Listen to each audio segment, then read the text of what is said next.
You hear it before you see it. The metallic rattle of chain racing through a hawse pipe. The deep thump as something massive leaves the ship and vanishes into dark water. You feel a vibration under your feet, like the whole vessel exhales. The wind still pushes, the waves still pull, and yet this floating skyscraper begins to settle into one spot, as if the ocean just got told, stop. Everyone sees anchors. They're on ship logos, tattoos, cartoons, this cute little hook that holds a ship in place. But here's what nobody asks. How the hell does a chunk of metal on the seafloor stop a 1,000-foot ship from drifting? What actually happens when wind and currents start shoving thousands of tons sideways? And why do sailors obsess over the chain way more than the anchor? The answer is, your mental picture is wrong. Anchoring isn't about dropping weight, it's about controlling angles, friction, and the shape of a line under tension. Think about that. Let's start with the obvious thing nobody notices. For most of human history, anchors kinda sucked. Early anchors were rocks, crude hooks, wooden frames, fine for small boats, terrifying in real weather.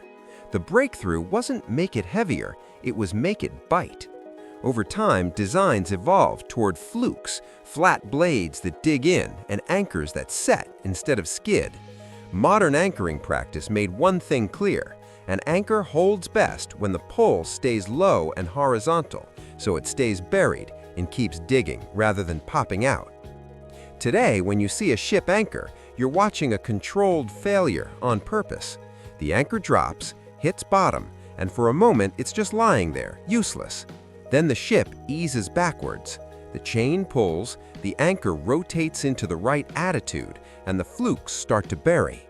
Imagine trying to pull a shovel out of dirt. Pull straight up and it comes out. Pull low and forward and it digs in harder. That's anchoring, turning a pull into resistance. But here comes the part nobody sees. The chain isn't just a leash, it's a shock absorber and an angle controller. Heavy chain naturally droops into a curve, a catenary, like a sagging power line but underwater. That curve keeps part of the chain on the seabed, helping the pull stay low at the anchor. When a gust hits, the curve straightens first, eating the shock before it reaches the anchor. It's like a seatbelt made of steel links. The result? In calmer conditions, that curve can reduce the sudden snatch tugs that break gear and pop anchors loose. But in stronger wind, the chain can straighten and the catenary advantage fades. That's when scope, how much chain you pay out for the depth, becomes everything, because it's what keeps the pulling angle low enough to stay buried. Same anchor, totally different outcome. If you're finding this fascinating, hit that like button and subscribe to The Curious Mechanism for more hidden engineering stories. But you're probably thinking, what if the seabed is wrong? Rock? Hard clay? Shifting wind? The ship swinging around? That's why anchoring is a system, not a single object. Crews pick holding ground, adjust chain length, and watch for drift, because dragging is quiet at first. It's a slow failure that only becomes obvious when you're suddenly too close to shore, too close to another ship, or drifting where you absolutely shouldn't be.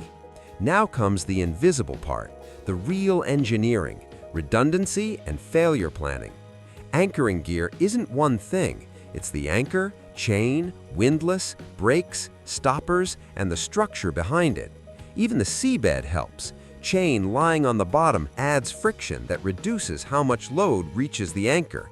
The whole setup assumes gusts, waves, and mistakes and tries to fail slowly, not suddenly.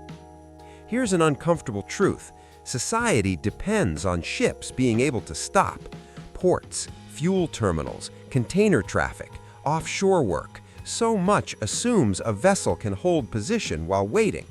If anchoring became unreliable for a week, harbors would jam, cargo would delay, and coastal risk would spike.